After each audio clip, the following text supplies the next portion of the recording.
Welcome to our Montessori Practical Life daily routine.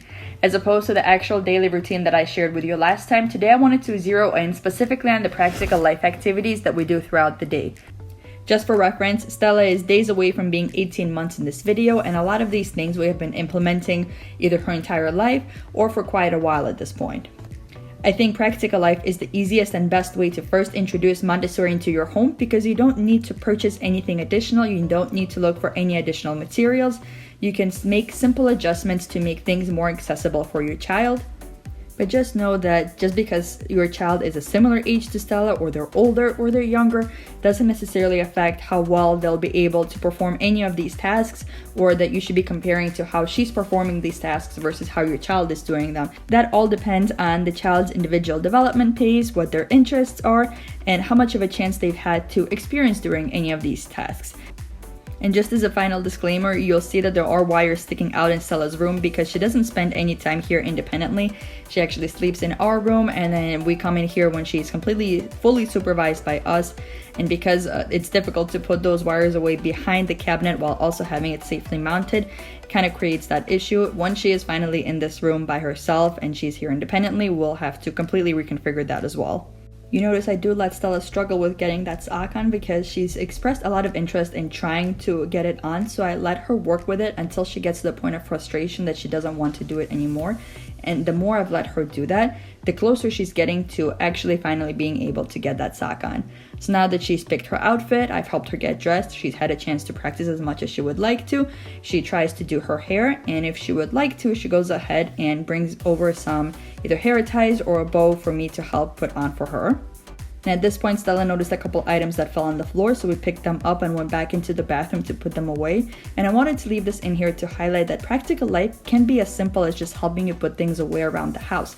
This is how I get things done with Stella. She's very interested in tagging along, so if I need to get things cleaned up, she helps me. Just like we needed to clean up all the hair ties that she wanted to throw around, that's fine. She wanted to experience what that would be like, and part of the natural consequence for that is now we have to sit and pick all of them back up into the bag. Obviously, she didn't clean all of those up herself. I helped her quite a bit, but now she understands that if she makes that mess, we need to clean it up. Next, we head over to brush our teeth, and once we're done with that, we head downstairs. Again, this is what she's trying to help me with. She's trying to help me open her bottle for preparing her breakfast. Once we've made breakfast, she will go ahead and set up her table. We'll wash her hands, and as much as possible, I let her try to do these tasks on her own, and then I come in to make sure that she's actually washed them properly and there's no soap left on her hands.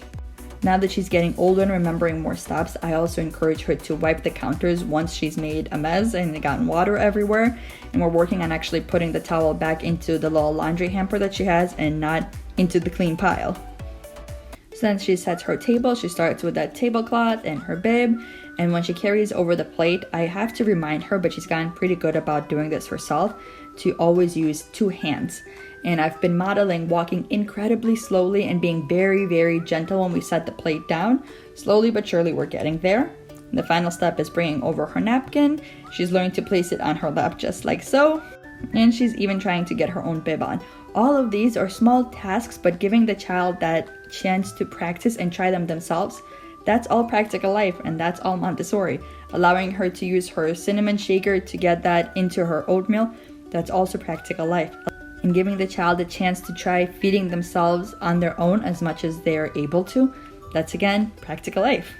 And once Stella is eating, at this point she's gotten very particular about the fact that if she spills anything, she wants to go ahead and clean it up immediately. So I either have a towel ready for her, or for something sticky like oatmeal, I'll give her a wet paper towel. And now a quick water break before we head into vacuuming. Now I've touched on what is going on with our indoor plants a bit on my Instagram account. After autumn hit and all the leaves started to fall and Stella got to experiment with touching them, crinkling them, and tearing them apart, she brought that behavior inside and she started trying to rip apart all of our indoor plants. And no amount of redirecting her to other activities where she can rip something has really helped because she's attracted to the plants themselves. And she just doesn't know how to be gentle with them yet. Again, no amount of modeling is helping with that either because she's very interested in seeing what happens when she rips the plants. So I've been trying to give her the spray bottle to help spray them. She's helping me water the plants. I even showed her how she can dust them so she gets to interact with them. Slowly but surely, she's getting better at suppressing that urge that while she's working with them to also go ahead and grab a leaf and tear it apart. It's a very slow process, but it's definitely helping get her involved with what she wants to explore and showing her how she can interact with the plants as opposed to always trying to redirect her away from them. You may recognize this portion of the day from my winter activities video. We were going to be baking later on in the day, so I wanted to give Stella a chance to explore all the different utensils we may be using depending on the recipe later on. And I wanted to again highlight that practical life can be helping out with chores and work around the house. It can also be working on isolated tasks and isolated skills, such as transferring, pouring, scooping, using a ladle. All of those are still practical life activities because you're working on a skill that you use within the practical life tasks. Now Stella loves going outside, so whenever I tell her to go get her jacket, she literally runs over to get it. And now that she is taller, she's able to open the entire wardrobe on her own, and she loves being able to do that and get whatever item she needs to go outside that day. And just like with the socks, I try to give her that chance to try as much as she's willing to and as much as she's able to get herself dressed. At this point, she's not actually successful at getting her shoes on herself, but she's getting closer to actually maneuvering them correctly and in the correct way to finally get them on one day. Now, this basket was something I was working on. It definitely ended up being far too big, so you'll see we will switch it out later in the video. But this way, she's also able to access her hats and her gloves, even though she's not a huge fan of them. She's able to grab all of that independently. When we went outside, her favorite thing right now is trying to rake up the couple of leaves that we still had at the beginning of December. All the things that are so mundane and so boring and such a chore to us as adults are so incredibly new and exciting and experimental for our children.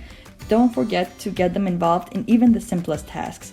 These little rakes and the little snow shovel that we've got are from Target. They weren't too expensive. I'll go ahead and link them if they're still available down below in the description box.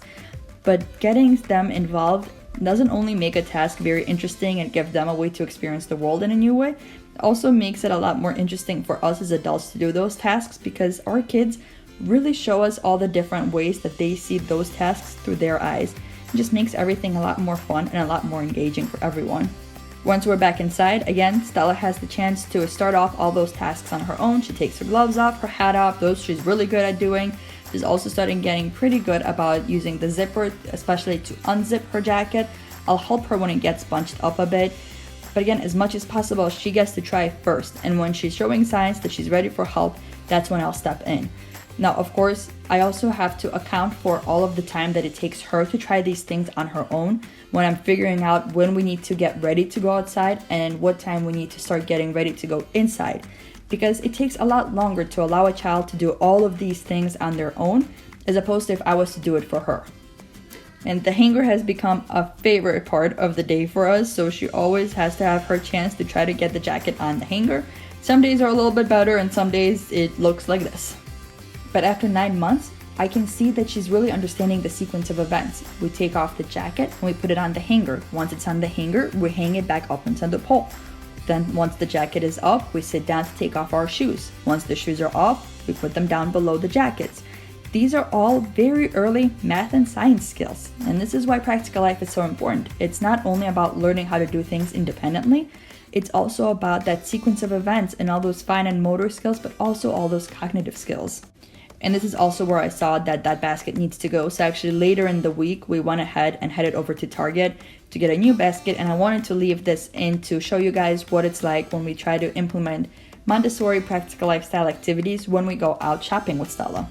So in areas where it is safe to do so, I take her out of the cart and I allow her to help me either pick something out, put it in the cart. If she wants to, she can also help push the cart if she's holding on to both handles.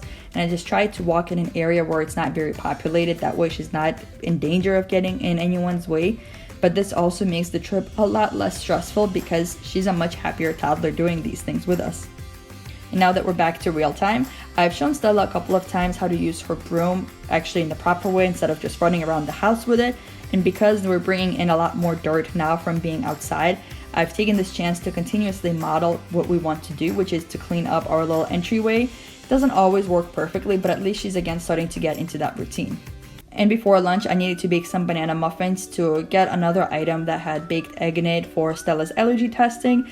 So we're going to go ahead and do this together with her. We've done this recipe one other time, and I wasn't sure how much of it she would remember, but I was really surprised with how well she was doing a lot of the tasks.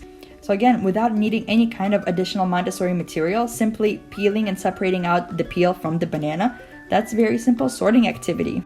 And the actual process of peeling the banana, that's fine motor skills, and that's pincer grasp activity. And yes, there will most definitely be snacking involved, especially if it's something that your child really likes, which in Stella's case, bananas are her favorite food, so she's definitely going to be snacking throughout this activity. And this is an example of how our insecurities as adults can sometimes get in the way of allowing the child to fully do what they're capable of doing. So you can see Stella was putting in just a little bit of the flour, but because I don't know how that would affect the recipe, I'm very uncomfortable with baking specifically. I went ahead and grabbed her hand and put it back in the flour to grab the full amount. Watching this clip back, it's definitely not fair to Stella. She was doing everything correctly. She got the scoop inside the flour, she took it out, and she was heading for the bowl. I should have allowed her to finish that task and simply grab just a little bit less flour the next time. Luckily, I was able to figure out what I had done wrong, and in the next few steps, whenever she did try to grab less than the appropriate amount, I let her go ahead and finish dumping that in before we went back in to grab additional amounts of whatever we were using. There's kind of two ways that you can approach cooking with your child. One is to leave everything in its original containers and leave it closed the way that I have it here, because Stella loves opening all the containers. I think that was the most exciting part for her. The other thing that you could do is pre-measure everything and put it into little bowls, and either just have your child dump out from the bowl into one big bowl, or you could still have them use something like the measuring spoons or other utensils to transfer from the smaller bowls into the big bowl.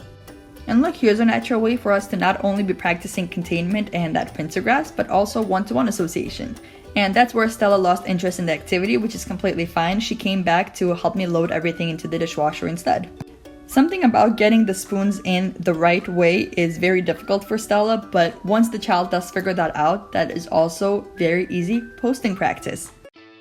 And now a similar setup like we did for breakfast, Stella goes ahead and sets up her table for lunchtime.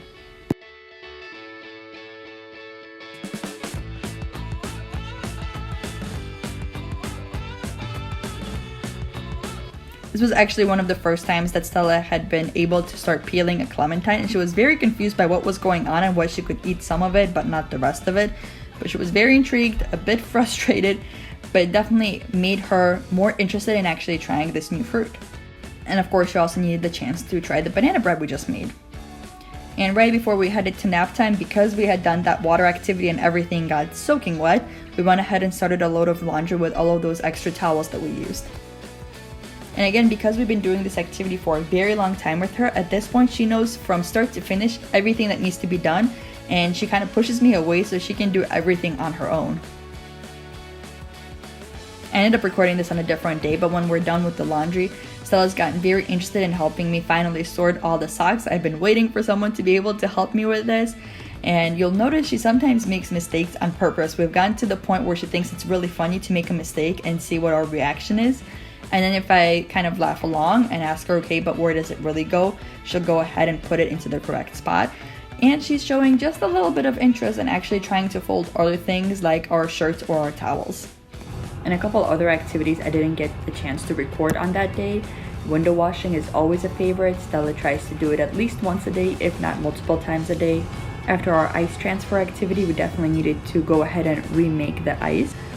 And after introducing dishwashing to Stella, she has been looking for any and every dish to wash. So I hope this has given you some insight into ways you can implement Montessori slowly but surely into your life through practical life activities. And until next time, I hope you stay safe.